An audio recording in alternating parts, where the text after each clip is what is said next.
After 7 years of marriage, you'd think you knew the person lying next to you every night. Their heartbeat, their scent, the little sighs they make in their sleep. But I didn't know Liam.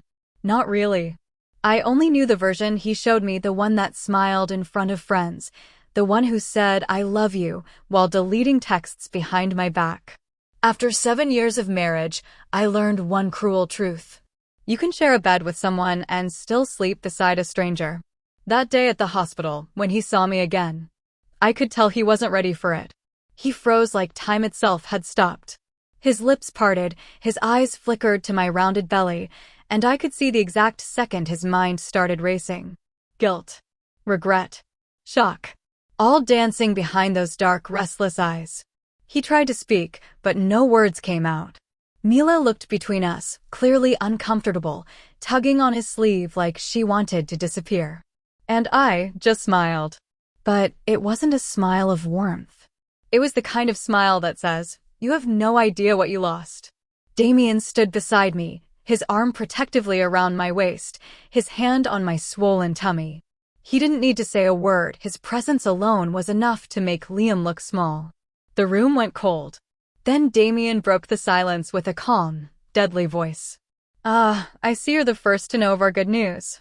Damien smiled at Liam without it reaching his eyes. Liam's face went pale, his throat working hard as if swallowing broken glass. Mila blinked rapidly, pretending to adjust her handbag to hide the tension twisting her lips. But I didn't look away. I wanted him to see it, to really see. Because my expression wasn't anger. It wasn't hatred. It was peace. And somehow, that hurt him more than anything I could have said. He managed to whisper, "Ava, is that are you?" But I cut him off gently, my tone soft, but sharp enough to slice through the moment. "Pregnant?" "Yes." "Happy?" "Even more so." And that's when the jaw-dropping realization hit him. He looked at Damien, then back at me. His eyes widened in disbelief as his voice cracked. You are carrying Damien Cole's child?" Damien simply slipped his hand into mine, his wedding ring gleaming under the hospital lights. And I nodded with a serene smile. 3 years now, Damien said softly, looking down at me with love in his eyes. And expecting our first child. We both smiled at each other, forgetting that we had an audience. The silence that followed was thick enough to choke on. Liam's expression crumbled. Because he knew exactly who Damien Cole was, the man whose empire had recently absorbed Liam's struggling company. The man who, without knowing, had already taken everything from him. And standing right there beside him was me, the woman he threw away. He took a shaky breath. "So all this time, you really moved on?" I finished for him. "Completely." He opened his mouth to speak again, but Damien's low voice cut him off. "My wife doesn't owe you explanations, Mr. Banks. Enjoy your appointment." Then he turned to me, his tone softening like flipping a switch. "Ready, love?" I nodded, and we walked away, my heels clicking against the polished floor, echoing louder than his silence. It started 2 years into our marriage. Liam and I were trying for a baby. At first, it was exciting, hopeful. We'd talk about names, paint the nursery, make plans for the future. But months turned into years, and nothing happened. At first, he held me and told me not to worry, that it would happen when it was meant to. But over time, those gentle reassurances turned into cold silence. Then came the comments. The ones meant to sound like jokes, but carried sharp edges. "Maybe you're just too stressed. Are you even trying?" My mother's been asking, again. Each word felt like another stone added to my chest. I saw the way his eyes changed when he looked at me like I'd failed him. Like I was broken. Doctors told us everything looked fine. But Liam didn't want to hear that. He wanted someone to blame. And I was the easy target. His mother blamed me and called me a good-for-nothing barren woman. Liam started staying out late, coming home with perfume that wasn't mine. Once, I found a lipstick stain on his shirt and he laughed, saying it must have been from a client's wife during a dinner handshake. I wanted to believe him. I really did. But lies have a smell, and I could smell them everywhere. Then there were the fights. Quiet ones, behind closed doors, where love turned into weapons. "You can't even give me a child, Ava. You're nothing." "Nothing but a barren woman," he once shouted, slamming his fist against the counter. I knew then that he was on the same page with his mother. I remember standing there, holding the results of yet another negative test in my trembling hands. The words burned worse than any slap could. He walked away that night and didn't come home until the next morning. No apology. No explanation. Just silence and the faint scent of a woman's perfume clinging to his jacket. I started to lose myself. I stopped painting, stopped laughing, stopped living. Every month was another reminder that I wasn't enough for him. Until one night, I overheard a phone call. His voice was low, tender, the kind of softness he hadn't used with me in months. Don't worry, baby. She'll never find out. You're the one I want. That was the night I realized the truth. The woman he wanted wasn't me. It was Mila, his secretary. The same woman who used to compliment my outfits and ask me for marriage advice. And that was the night something inside me finally broke. I didn't confront him right away. No tears. No shouting. I just watched. Listened. Waited. Then news of her pregnancy hit the office. I knew then who the father was. My mother-in-law started coming over to the office, seeing to Mila's whims, throwing insults at me whenever I passed by. I held my head high because I had to make sure I left this marriage comfortable. By the time Liam gave me the divorce papers, I had already started preparing for that moment. He thought he was leaving me with nothing. But he had no idea I'd already built my cushion long before he said the words. I still remember that night. He stood in our living room, pretending to look sad, holding out the documents like they were a gift. It's better this way, Ava, he said. We both deserve to be happy.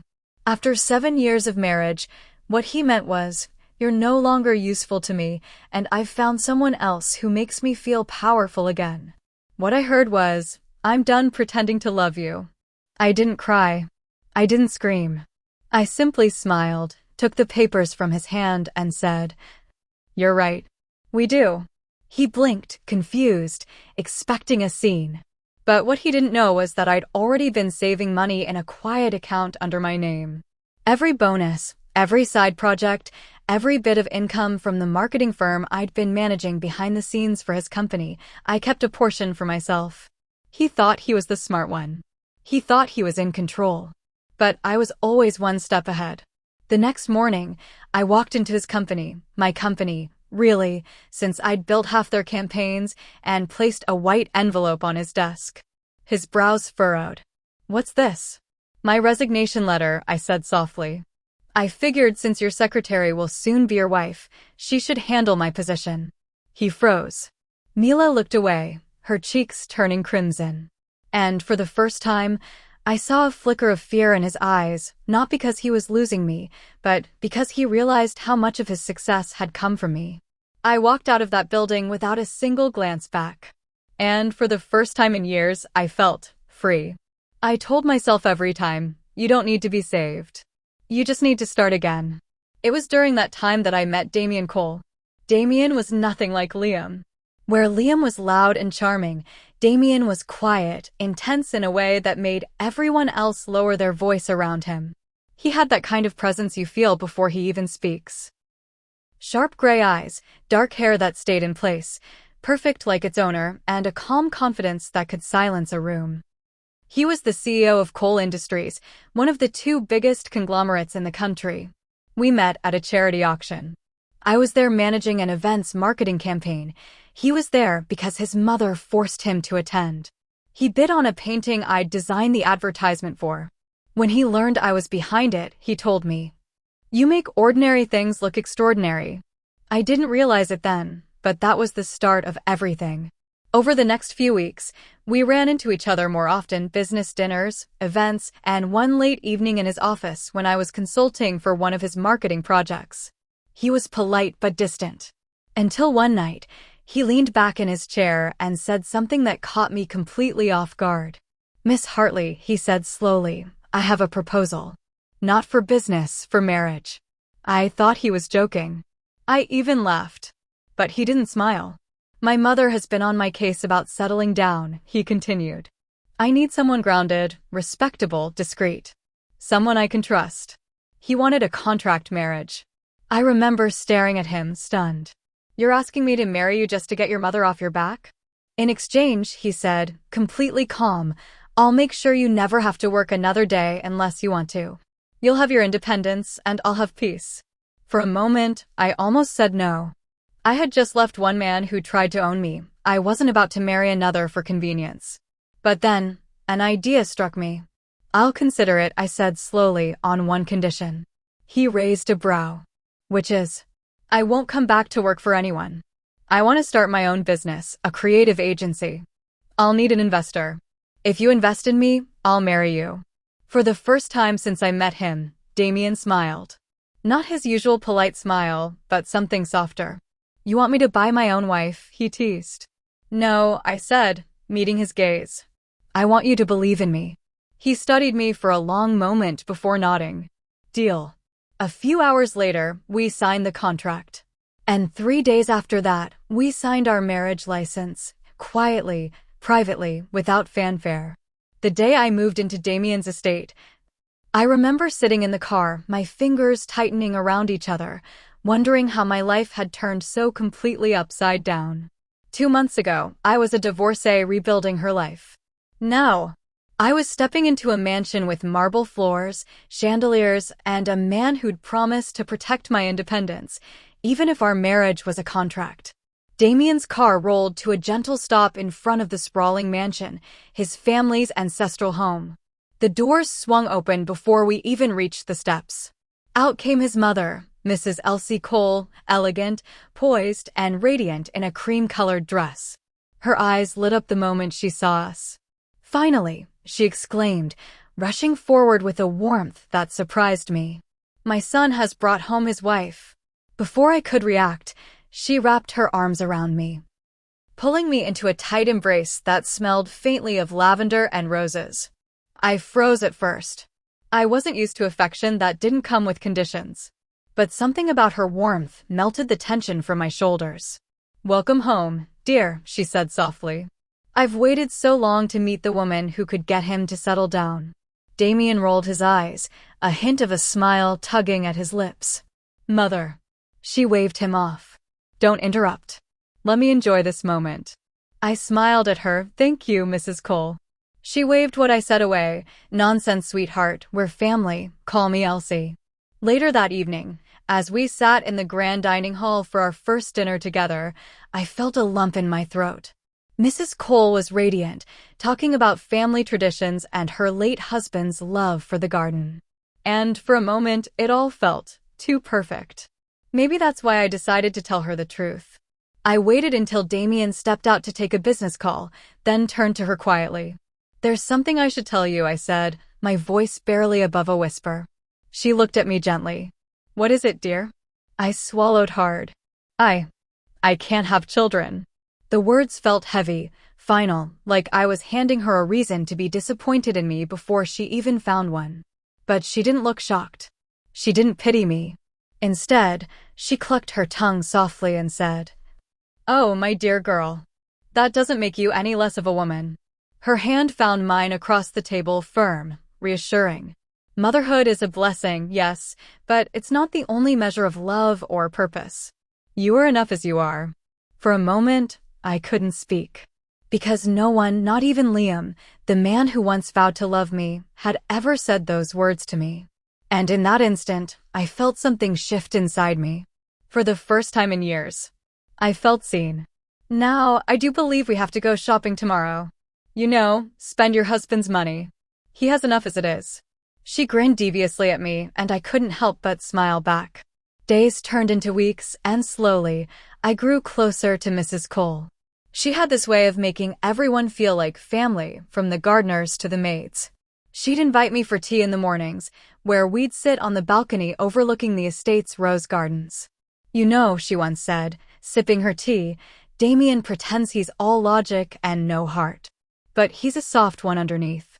You'll see. I laughed, shaking my head. I'm not sure about that. He doesn't say much. He doesn't need to, she replied knowingly. He shows it. Pay attention to the little things, that's how you'll know. Meanwhile, I began working on my dream, the creative agency I had promised myself I'd build. Damien kept his word, he invested, but he never interfered. He let me take the lead, quietly backing me from the shadows. At first, I ran it from one of the guest houses on the property. A small space with white walls, open light, and a long wooden desk that became my sanctuary. I called it Heart and Company. Creative, a blend of my past and present, a reminder of where I'd been and where I was going. Soon, clients started coming in, drawn by the bold campaigns, fresh ideas, and honest storytelling. Within a few months, my little agency started turning heads in the industry. Sometimes, Damien would stop by after his meetings, loosening his tie as he leaned against the doorway. "So this is where all the magic happens," he'd say, watching me work. I'd smile without looking up. "Don't act surprised. You invested in it." "True," he'd say quietly, "but I didn't realize I was investing in something that would make you glow like this." His tone was teasing, but the way he said it made my heart skip a beat. Evenings at the mansion became my favorite time of day. Dinner with Damien and his mother, soft laughter in the halls, music echoing faintly through the house. It wasn't the cold silence of my old marriage. My agency was growing fast. Clients loved the bold campaigns, and Damien, true to his word, never interfered. He was there when I needed him, silent but solid, like a mountain I could lean on. Sometimes I'd catch him watching me during meetings, his expression unreadable. And though we still called it a contract marriage, the air between us had started to feel heavier. Warmer. Unspoken. Then his mother happened. It started on a Sunday afternoon, over tea in the garden. Elsie smiled sweetly, that mischievous sparkle in her eyes. "You two have been working far too hard," she said. "It's time for a honeymoon." I nearly choked on my tea. "A honeymoon?" Damien frowned. "Mother, we are both busy and—" "Nonsense," she interrupted. "Every couple needs a honeymoon. I've already arranged everything. You leave next week. The Caribbean." I opened my mouth to protest, but she lifted a perfectly manicured hand. "No arguments. The tickets are booked, the villa is reserved, and everything is taken care of." And just like that, we were trapped by his mother's good intentions. A week later, I found myself stepping off a private plane onto white sand that glowed under the afternoon sun. The ocean stretched endlessly before us, 1,000 shades of turquoise. Damien stood beside me, hands in his pockets, looking far too composed for someone who'd just been forced into a fake honeymoon. "She really didn't give us a choice, did she?" I muttered. He smirked slightly. "She never does." We shared a small laugh, and for a fleeting second, it didn't feel awkward. It felt natural. When we arrived at the resort, the receptionist smiled warmly. "Welcome, Mr. and Mrs. Cole. We've been expecting you." She handed us the key card with both hands. "Your suite is ready, the honeymoon villa, just as your mother requested." I felt my stomach twist. "The honeymoon suite?" "Yes, ma'am," she said brightly. "It has a single king-size bed and a beautiful ocean view." I blinked. "Just one bed?" The receptionist smiled apologetically. "Unfortunately, the resort is fully booked this week. But I'm sure you'll find the room cozy." The elevator ride to our suite was silent. Too silent. When we entered the room, I had to admit, it was breathtaking. Floor-to-ceiling windows open to the sea, the scent of salt and hibiscus filling the air. But there, in the middle of the room, was the enormous bed. One single bed. I set my bag down carefully and turned to Damien. "Your mother planned this, didn't she?" He exhaled, rubbing the bridge of his nose. "Without question." Then his lips twitched the faintest hint of amusement. "Don't worry. I'll take the couch." I looked around. There is no couch. He scanned the room, his expression tightening when he realized I was right. Then, slowly, he looked at me, really looked, and something unreadable flickered in his eyes. "Then we'll figure something out," he said quietly. The first night was awkward. We ended up sleeping on opposite sides of the bed, a pillow barrier between us like a peace treaty. But as the nights passed, something shifted. The laughter came easier.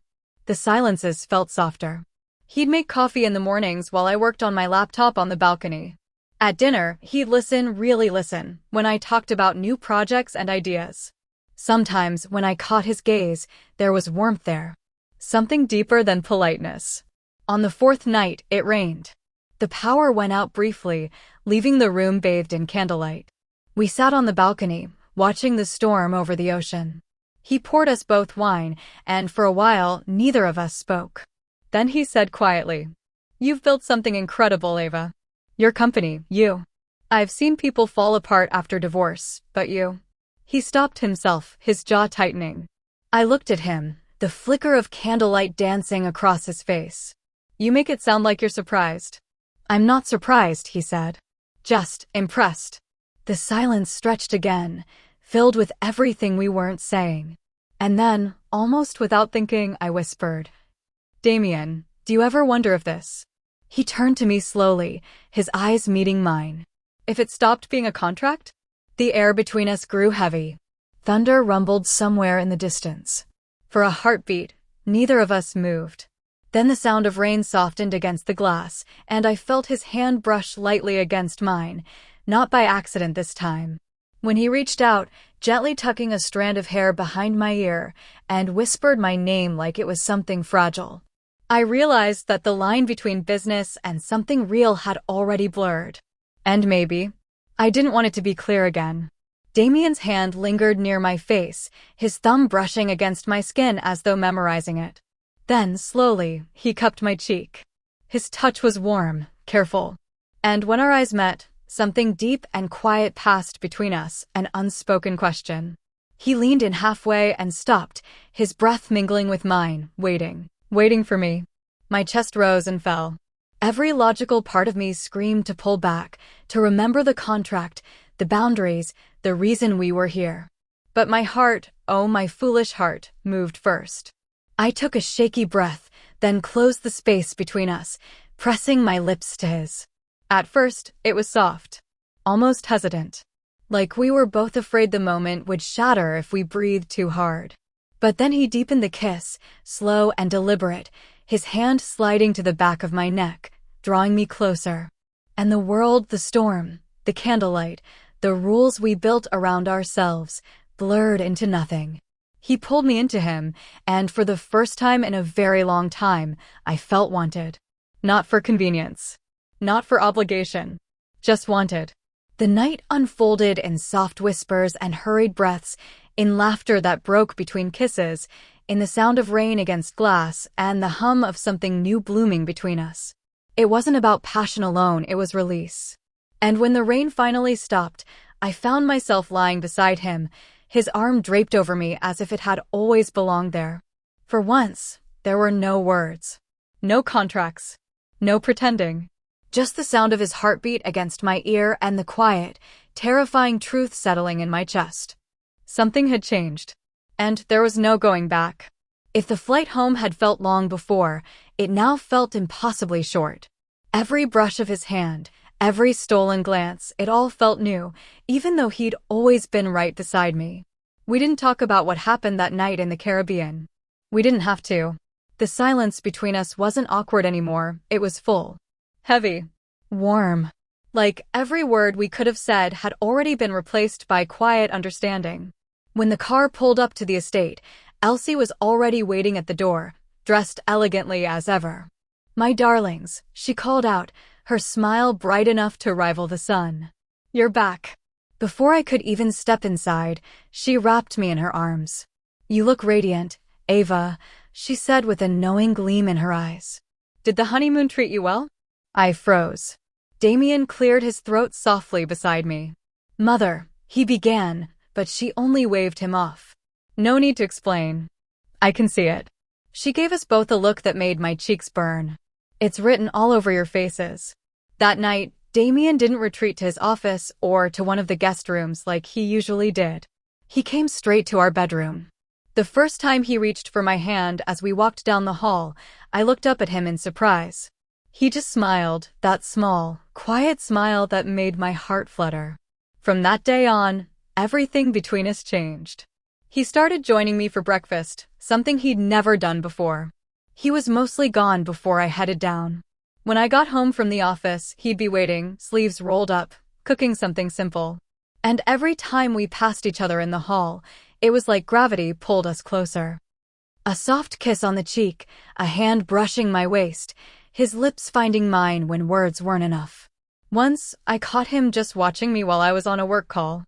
When I hung up, I asked, half laughing, "What is it?" He shrugged, looking entirely too pleased with himself. "Just wondering how I got this lucky." Elsie noticed, of course. Every time we walked into a room, she'd smile like she'd just won a secret bet. Once, over dinner, she said casually, "You know, the house feels warmer lately." I suppose love does that. Damien nearly choked on his wine. I tried to hide my laugh behind a napkin. "Mother," he said, his tone dry but affectionate, "you're enjoying this far too much." "Of course I am," she replied. "I've waited years to see you smile like that. Don't you dare ruin it." Later that night, as I got ready for bed, I felt his arms wrap around my waist from behind. His voice was quiet against my neck. "She's not wrong, you know." I turned to face him, my heart thudding softly. "About what?" He brushed a strand of hair from my face. "You. Us. I didn't think I could have this again, but somehow, you made it feel possible." For a moment, I couldn't speak. Then I rose on my toes, kissed him softly, and whispered, "Maybe it was never about pretending." He smiled against my lips. "Then let's stop pretending." And just like that, our marriage, once built on paper and promises, became something real. Something tender. Something true. Even Elsie, watching from afar, knew. Because for the first time in years, her son looked like a man who had found home. Family dinner with the entire Coles was grand, polished silverware, laughter echoing through the marble halls, and the kind of subtle judgment that could slice through silk. Damien was late. And without him beside me, I was easy prey. I sat quietly at the long dining table, the weight of too many eyes on me. Every clink of cutlery felt louder than the last. Across the table, one of Damien's cousins leaned back in his chair and smirked. "So, Ava," he said, his tone dripping with mock sweetness. "It's quite a leap, isn't it? From your ex-husband's company straight into the Cole family?" A few others chuckled softly. Another relative, his aunt, I think, added, "I heard she didn't waste any time." Some women are practical like that. The word hung in the air like poison. Gold digger. Opportunist. Ambitious little climber. I swallowed hard, keeping my expression neutral. Years ago, I would have defended myself. Now, I knew better. Silence spoke louder. But it still stung. The door suddenly opened. Not Damien, Elsie Cole. She walked in with the kind of grace that could silence an entire room. Every conversation stopped. Her sharp eyes swept the table, lingering just long enough on the smirking relatives before landing on me. Then she smiled. "I hope I'm not late," she said lightly. But I couldn't miss dinner with my favorite daughter-in-law. I blinked. The table went quiet. Elsie took her seat beside me, motioning for a waiter. "Ava, dear, you look stunning tonight. That dress, is it from your own brand's campaign?" I told my friends your company's work is simply exquisite. The same cousin from earlier shifted awkwardly. The aunt who'd mocked me earlier suddenly found her plate fascinating. Elsie smiled, her voice sweet as honey but sharp as glass. "You know, some people inherit wealth. Others build it. I find the latter far more admirable." No one dared speak after that. And when Damien finally arrived, breathless and apologetic, I saw the quiet pride in his mother's eyes. She'd handled it. She'd protected me. Later that night, when the house was quiet, I found her in the sunroom, sipping tea under the soft glow of the chandelier. "Elsie," I began softly, my voice unsteady, "I need to tell you something. Anne, I hope you can forgive me." She looked up, patient, kind. "What is it, dear?" I took a deep breath. Damien and I, when we got married, it wasn't real. At first, it was just a contract. An agreement. I needed an investor, and he needed. She lifted a hand gently. A wife, to silence his mother? I froze. She smiled knowingly. "Oh, darling. You really think I didn't know?" My mouth fell open. "You did." She chuckled, setting her teacup down. I've lived long enough to recognize fear disguised as formality. But what I also saw was how you looked at him and how he looked at you. It stopped being pretend long ago. Tears pricked my eyes. Still. I'm sorry. I feel like I deceived you. Elsie reached for my hand. Then let me tell you a secret, Ava. When I met Damien's father, I was just a waitress at a small diner. He was already a widower, raising a little boy on his own. He didn't want love, he wanted stability. A mother for his son. I blinked. Wait, you mean? She nodded softly. Yes. I am not Damien's biological mother. He was 5 when we met. But I loved him like he was my own. His father and I married because it was convenient at first. And then, her voice softened, tears glistening in them as she remembered her late love. Then, somewhere between burnt dinners and bedtime stories, we fell in love. I sat there stunned. The way Damien and his mother interacted, the effortless affection, the bond between them you would never have guessed. Elsie smiled faintly, her eyes glimmering with tears at the memory. You see, family isn't always made by blood, Ava. Sometimes, it's made by choice and love. And from where I stand, you and Damien chose each other beautifully. I couldn't help the tears that slipped down my cheeks. She squeezed my hand gently. So stop asking for forgiveness, dear. Just promise me you'll take care of my sons.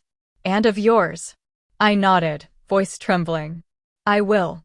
She smiled again, that same warm, knowing smile that had saved me hours ago at dinner. Good. Now, come on. Let's have dessert before Damien finishes it all.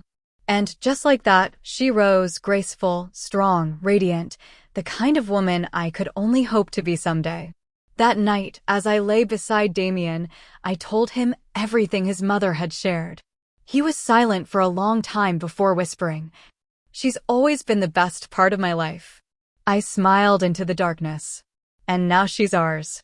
The ballroom shimmered with gold and glass. Crystal chandeliers hung like frozen fireworks, and laughter floated through the air as the city's most powerful people filled the room. This was Damien's doing, every detail, every light, every song chosen with care. Your company deserves the spotlight, he'd said earlier, adjusting his cufflinks. And you deserve to stand in it. It was supposed to be a night of celebration. And it was until they arrived. The moment Liam and Mila walked in, the air changed. She was radiant in a flowing maternity gown, her hand resting on her round belly, her diamond necklace catching the light at every angle possible. And Liam, still carrying that same smirk that used to make my heart sink. They saw me almost instantly. Mila's lips curved into an exaggerated smile as she walked over, arm looped through Liam's. "Ava," she cooed, her voice syrupy and sharp. "Oh, it's been so long. You look good. Considering." I smiled politely. "Mila." She tilted her head, flaunting her diamond necklace right before my eyes.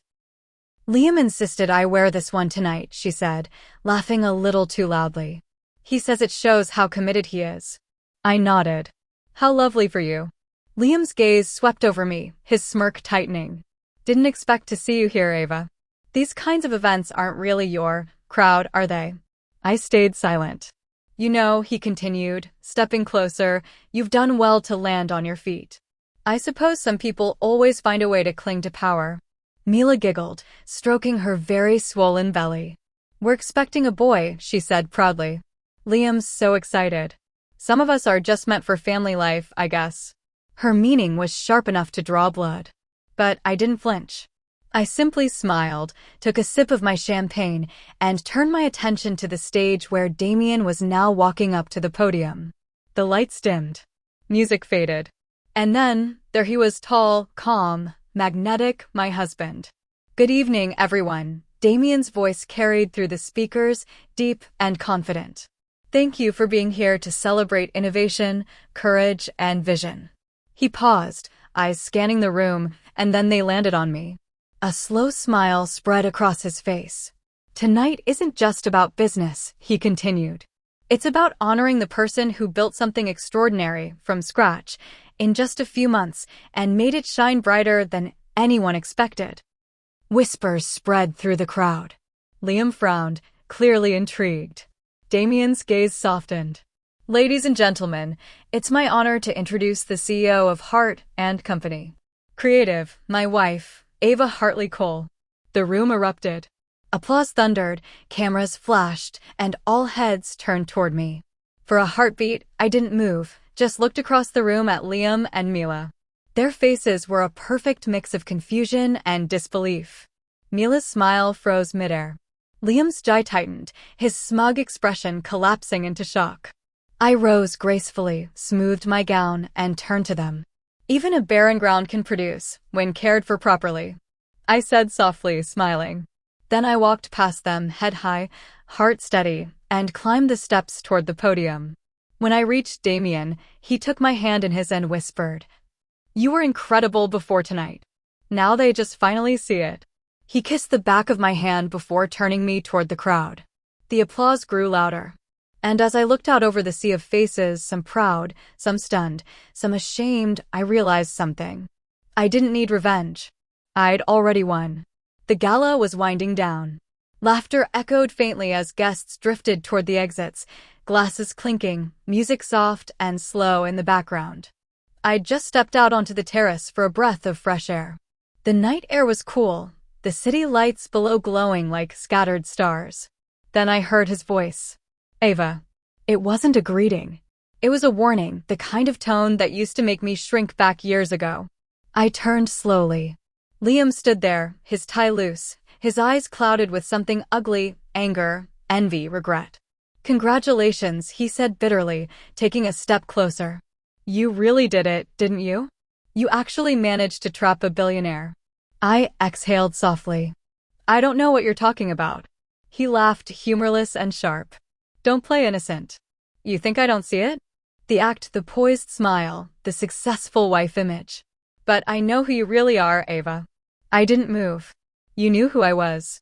You never cared to know who I am." That only made him angrier. "You abandoned me," he snapped. "After everything, after our vows, you just walked away." I blinked, disbelief catching in my chest. "Liam, you left me. For your secretary. You pushed me to it," he spat. "You were cold, obsessed with work, always trying to prove yourself. What was I supposed to do? You couldn't even give me a child." I stared at him, and for the first time, I didn't feel pain. Just pity. "You were supposed to be my husband. But loyalty was never your strength." His jaw tightened. "And what about you, Ava? You think marrying him makes you better? You think money changes who you are?" He stepped closer, voice dropping low. "Mila might be pregnant, but you and I both know she'll never compare to you. You'll always be the one I..." Shouldn't finish that sentence. The voice came from behind him. Calm. Steady. Cold enough to silence him instantly. "Damien." He stood in the doorway, still in his suit, his expression unreadable, but his eyes burning with restrained fury. He walked forward, placing a hand on my shoulder before facing Liam. "I'd appreciate it if you stopped speaking to my wife like that," Damien said evenly. Liam sneered. "Oh, so you're her knight in shining armor now? You think she loves you? She's using you like she used me." Damien's lips twitched, not in amusement, but in warning. "You have no idea what she's capable of," he said quietly. "But I do. I've seen her build something from ashes, something you tried to destroy. And I won't let you stand here and insult her." For a second, no one moved. The tension was thick enough to choke on. Then Damien leaned slightly forward, his tone almost conversational. "Go home, Liam. Take care of Mila and unborn child. And pray you never forget what you lost." Liam's face darkened. "You think you've won?" "There was never a competition," Damien replied. "Because I don't play games with men who throw away diamonds for dust." Liam's mouth opened as if to respond, but nothing came out. He turned sharply, storming back inside, and for the first time, I didn't feel small in his shadow. I felt free. When he was gone, Damien turned to me. His eyes softened, the anger melting into quiet concern. "You okay?" I nodded, though my voice trembled. "I didn't expect that tonight." He brushed a thumb along my jaw, tilting my face toward him. "You don't have to explain yourself to anyone, especially not him." My chest tightened. "He said I abandoned him." Damien's voice lowered. "No. You survived him." I didn't realize I was crying until he pulled me into his arms. The music from inside drifted out faintly, soft piano, gentle and slow, as he whispered, He's in the past, Ava. And I'm never letting him near you again. And standing there with the man who'd turned my pain into power, I realized something simple and absolute. I wasn't the woman Liam once broke. I was the woman Damien helped rebuild. The days after the gala were a blur of congratulations and headlines. Ava Hartley Cole, the mysterious woman behind the fastest-growing company of the year. Everywhere I turned, people were talking about me, but the only thing I could think about was the way Damien had looked at me that night. Not like a business partner. Not like a man fulfilling a deal. But like a man who had finally found what he didn't know he'd been looking for. It was late Friday evening when Damien texted me. Damien, clear your schedule tomorrow. I'm stealing you for the day. Me, is this a CEO order or a husband request? Damien, both. I smiled at my phone, not realizing what he had planned. The evening came and a sleek black car pulled up in front of the house. Damien stepped out, dressed in a tailored navy suit, his usual composed confidence softened by something gentler, anticipation. You look, he began, eyes sweeping over me, breathtaking. I laughed softly, a little shy. You always say that. Because it's always true. He opened the car door for me, and we drove off into the city, not toward the usual business dinner spots, but further, toward the outskirts, where the skyline gave way to open space and silence. When we arrived, I gasped. We were at the Hilltop Villa, the one he'd mentioned once, the place where he went to think. Twinkling fairy lights lined the pathway, and a table for two sat beneath a canopy of lights, surrounded by white roses. Soft music played in the distance, a piano, delicate and slow. You did all this? I asked, my voice barely above a whisper. He smiled. You built an empire, Ava. The least I can do is build you a memory. Dinner was quiet and perfect, filled with laughter, teasing, the kind of peace that only comes when two people no longer have anything to prove. But when dessert came, Damien stood up suddenly. He walked around to my side of the table and gently pulled me to my feet. There's something I've wanted to do for a while now, he said. Something I haven't had the courage to do before. He reached into his jacket pocket and pulled out a small velvet box. I froze. My breath caught as he slowly lowered himself to one knee. The world seemed to stop. The only sound was the soft night breeze and the faint hum of the city below. Ava, he began, his voice steady but full of emotion. When I first met you, I didn't know what love really was. I'd forgotten what it meant to trust someone, to need someone. He looked up at me, his eyes glassy under the warm light. You walked into my life like a storm, and for the first time, I didn't want to run.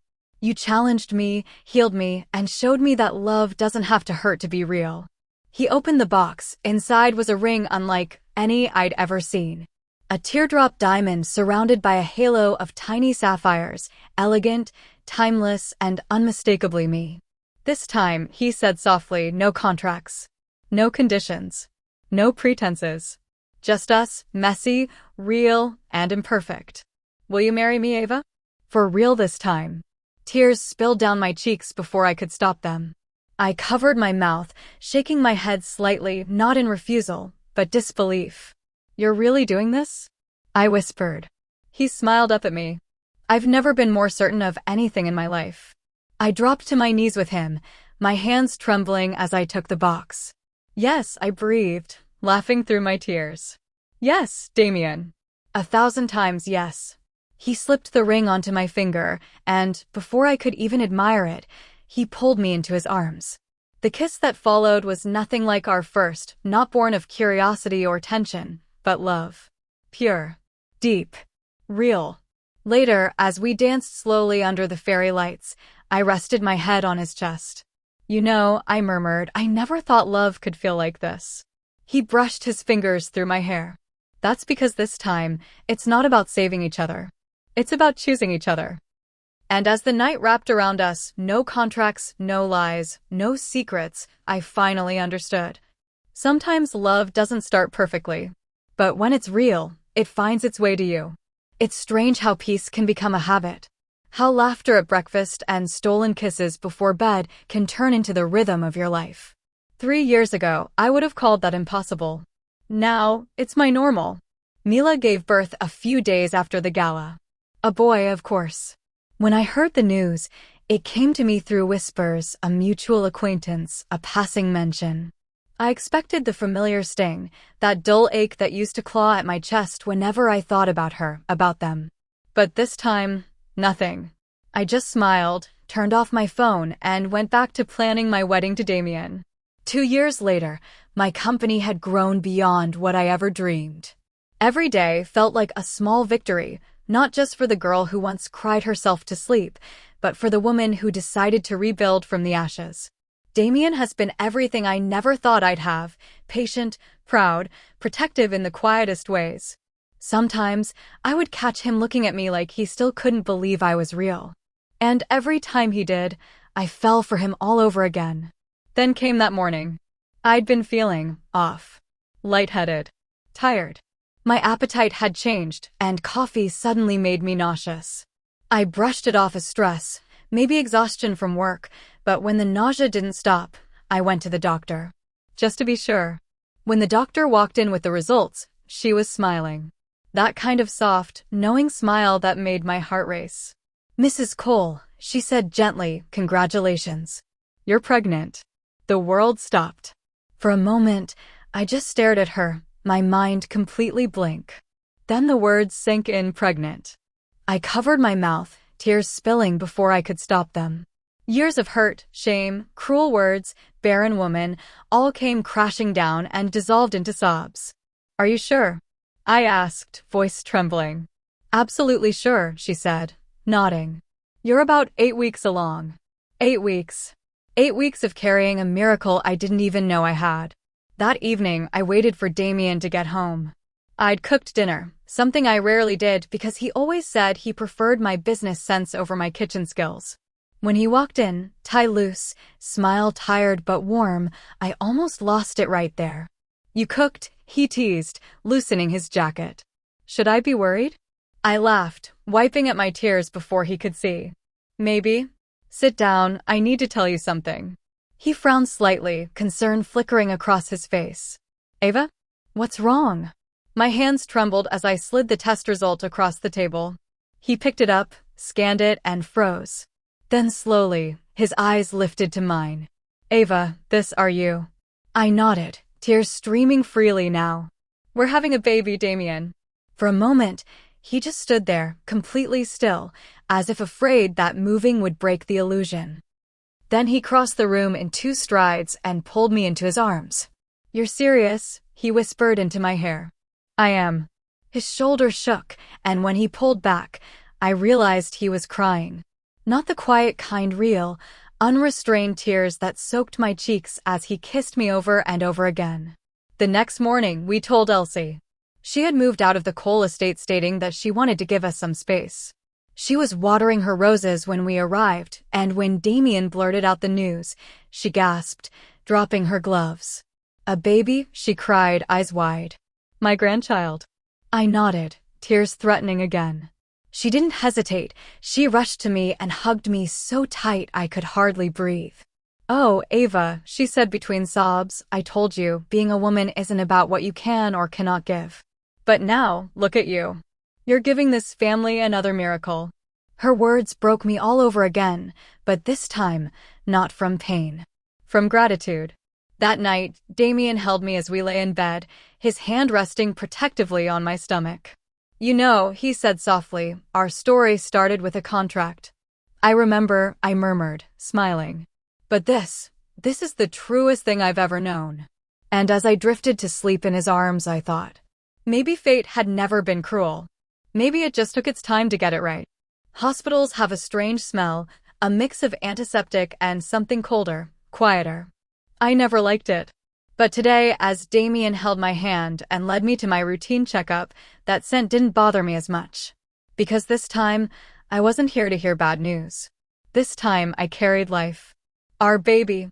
I'd reached my 2nd trimester, and every appointment reminded me that miracles could take their time, but they do come. Damien was waiting outside the ultrasound room, talking softly with my doctor. I'd stepped out for a moment to use the restroom, and on my way back, I slowed as I passed by one of the consultation rooms. The door wasn't completely shut. And from inside, I heard a voice I never wanted to hear again. Liam. I froze, the sound of his voice sending a cold ripple through me. I didn't mean to eavesdrop, but the words that followed stopped me dead in my tracks.